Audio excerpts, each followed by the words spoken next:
Yo, what is good, Jets Nation? Welcome back to Jets Media. This is Richie, and welcome back to the next episode of this series here on Jets Media, where we break down each individual rookie from the 2022 NFL Draft class. As you guys can tell, I'll be talking about the hometown Long Island kid in Jeremy Ruckert from Ohio State, the tight end. I already have all the videos up on this channel of all the other rookies that was drafted ahead of Jeremy Ruckert, that being Sauce Gardner, Garrett Wilson, Jermaine Johnson, and Breece Hall. So if you guys want to check out those videos, I'll leave it down below in the description. And this one will be focusing on Jeremy Ruckert's strengths, his weaknesses, his stats, his expectations, and everything about Jeremy Ruckert in today's video. So if you guys are new to the channel, make sure you hit that subscribe button so we can get as many Jets fans tuned in to Jets Media for all this great Jets content. I got a lot of stuff coming your way throughout the rest of the offseason. And if you guys want to check me out over on Instagram and Twitter, that is at NYJets_media. And if you enjoy the video, please do not forget to thumbs it up. With that being said, let's dive right into the Ohio State tight end, Jeremy Ruckert. So, first and foremost,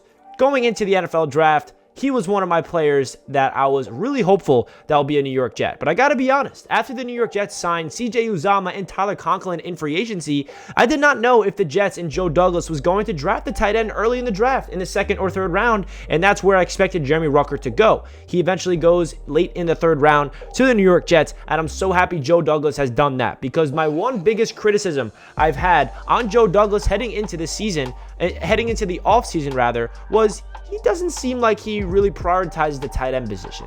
Last year, we all know that the tight ends were abysmal. The year before that as well. The tight end position has been really bad for a long time for the New York Jets. And Joe Douglas went into this offseason understanding that that has been a big problem with this franchise for quite some time. So he completely revamps the room, getting two big-time veteran free agents in CJ Uzomah and Tyler Conklin. And then he gets Jeremy Ruckert in the draft, who's going to be that guy that I'm hoping to develop to become the starting tight end for this team in the foreseeable future. Super pumped up that Jeremy Ruckert is a New York Jet. I actually met him. If you guys want to see my vlog of the meet and greet over on Long Island and Lindenhurst, make sure you guys check that out down below in the description as well if you're interested. So let's get right into some of his strengths. So the first strength, it's not really anything to do with his play on the field, but you got to bring it up. He's the hometown kid. He grew up a New York Jets fan. His father is a rabid New York Jets fan. If you guys saw the clip of him in his house, I think he was on Long Island with all of his friends and his family for the NFL draft.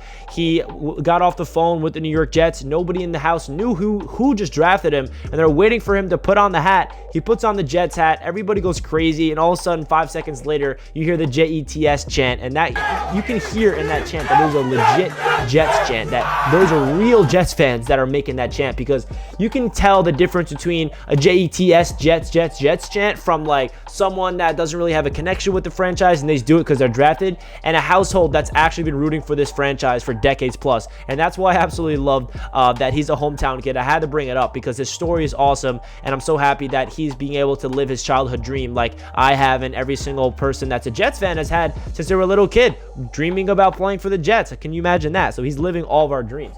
J-E-T-S, So let's get into some of his strengths that actually matters in terms of his play style on the field. His run blocking is definitely his biggest strength that I think is going to be really exciting, especially as a rookie. You know, he has a mentality that you need to be a run blocker at the next level. He developed really well at Ohio State, knowing that he's a guy that's not going to be featured in the pass game a lot because of the weapons around him, but he's going to be a guy that's going to set the edge in the run game and just be a really good blocker. So I feel like he's going to be right out of the gate a player that we can rely on run plays. You know, we don't have to just have Conklin and Uzomah out there. We can sub in Ruckert specifically for a run play. Even though Conklin and Uzomah are good run blockers of their own, but Ruckert run blocking ability is definitely going to be fun to watch, especially with this offensive line that we have. Like, imagine Ruckert lining up next to Mekhi Becton or even George Fant. Like, that's going to be really fun to watch Ruckert in the run game for sure. His strength is another big strength of his because he is a big man that has all the power you want to be able to be a run blocker. And if you're not strong, you're not a good run blocker. So you need to have the strength, you need to have the size as well. His body is, 6'5", 250 pounds. I mean, his size and his strength is definitely a big time plus for him to be a really good tight end at the next level. Another thing is his mindset with blocking. He has that toughness to him where he has that gritty mindset of what he knows, what he needs to do every single time the ball snapped. He needs to lock on to a defender and block him. You need to have a specific mindset in order to be a successful blocker, and that's definitely something I've noticed in his game, especially when he talks about himself in the press conferences. He always mentions the mindset that the coaching staff at Ohio State made sure that he transitioned that mindset, because fun fact about Jeremy Ruckert, I don't know if you guys know this, but he did not play tight end in high school. I'm pretty sure he went to Ohio State and transferred his position to become a tight end because he wanted to become an all-around player that can do it all, and blocking was something that he really wanted to do. He went up against Bosa and Chase Young at Ohio State as a freshman, and imagine what happened to that. That definitely played a little part of him developing his run blocking and pass blocking skills. Another strength I have is his catch radius, right? He did not get a lot of targets in the pass game in his career at Ohio State, but when the ball was thrown his way, he flashed his catch radius. You know, he can go up there, snag it with one hand, the ball is low to the right, he can bring it in. He has a really good feel of his good hands, and he has a good presence to him where if the ball's thrown to him and it's not directly into his chest, he has the ability to go to his right, to his left, high point the ball, and that's what you want from a big frame tight end like Jeremy Ruckert. He's also a good route runner. He is a very good route runner, and like I said, he did not get a lot of time to be a route runner where the ball was going his way, but there's countless times that you watch the film at Ohio State where he runs a beautiful route and he's open, but the ball just doesn't go his way because they're looking for Garrett Wilson or they're looking for Chris Olave, because there were so many talented players around him where even if he got open on a play, the ball didn't go his way because Garrett Wilson just absolutely destroyed someone on his route to get 7 yards of separation, which is a good problem to have if you're Ohio State. So his route running is definitely a plus.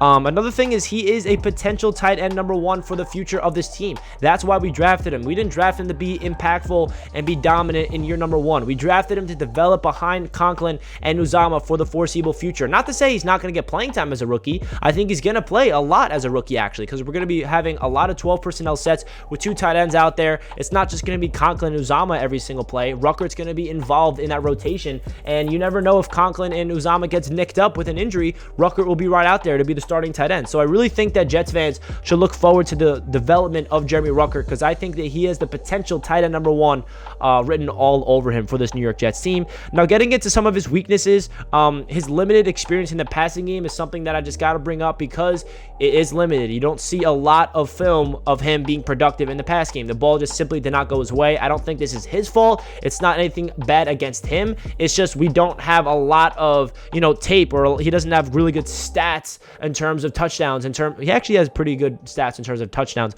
but when it comes to receptions and it comes to yards, he doesn't have a lot under his belt of experience. So I don't think that's a weakness on him. I don't think it was his fault. It's because of the Ohio State offense around him and all the talent around him, like Garrett Wilson and Olave.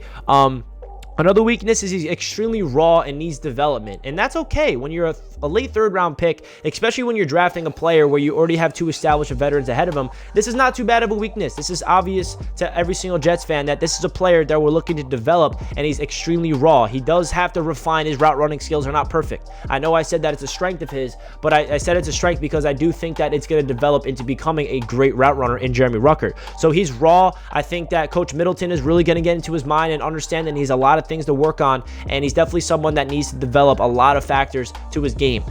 He is also limited in yak ability. When he does get the ball, it's not like he's a tight end that can make people miss in the open field, but tight ends traditionally don't do that, unless you're like Travis Kelce or George Kittle or like one of the top tight ends in the NFL. You traditionally don't have the elite yak ability. I do think that if he does get involved in the passing game more and the ball starts going his way, I feel like we might see some flashes of yak where he gets the ball in his hands and can pick up the first down or pick up an extra 10 to 15 yards if he really wanted to. And then the last thing is he has a limited route tree, right? So his route tree is not totally, expansive where he's doing all these different routes. And again, this is not a knock on him. It's the way he was utilized at Ohio State. When you're watching the film, you don't see a lot of Jeremy Ruckert film because the ball just simply does not go his way. I said that over and over again in this video. So I did say his catch radius is a plus and his route running is a plus, but his limited route tree is something that you just notice when the ball doesn't go his way. It's hard to see what he's actually capable of doing,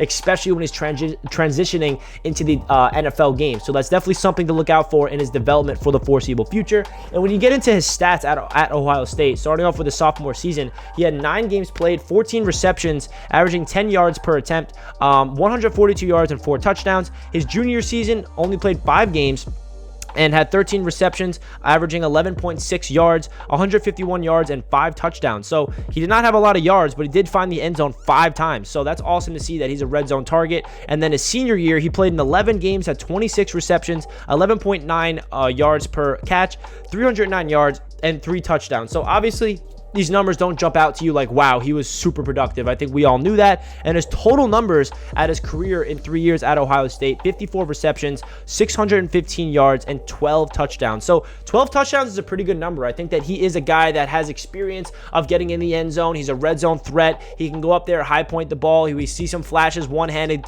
grabs. So he has the ability, and I'm excited to see his development for the future on this team. Some expectations I have from him as a rookie, especially in his future on this team as well, is proved to be a good blocker in the NFL as a rookie, right? I feel like that's the one part of his game that I'm expecting to be able to be productive immediately, where he goes out there and can match up against NFL talent and set the edge and show that he has the mentality and he has the physicality in order to be successful at the next level when it comes to run blocking, because I would love to see that. That's only going to help out Michael Carter and Breece Hall tremendously if he can establish that as a rookie, because if he does that as a rookie, that only tells you that he's going to develop and become better and better as his career moves on. I also want to see him show some flashes in the pass game as a rookie. When the ball does go his way, is he catching it? Is he running up the field? Is he making people miss? Is he stiff arming? Is he catching the ball? Is he getting in the end zone? What to expect from him as a rookie in the pass game is a big question mark because of all the weapons, even on the Jets. You know, you can even say the Jets are like Ohio State right now. We have Garrett Wilson, we have Elijah Moore, we have Corey Davis, we have Braxton Berrios, we have Conklin, we have Michael Carter, we have Uzama, we have Breece Hall.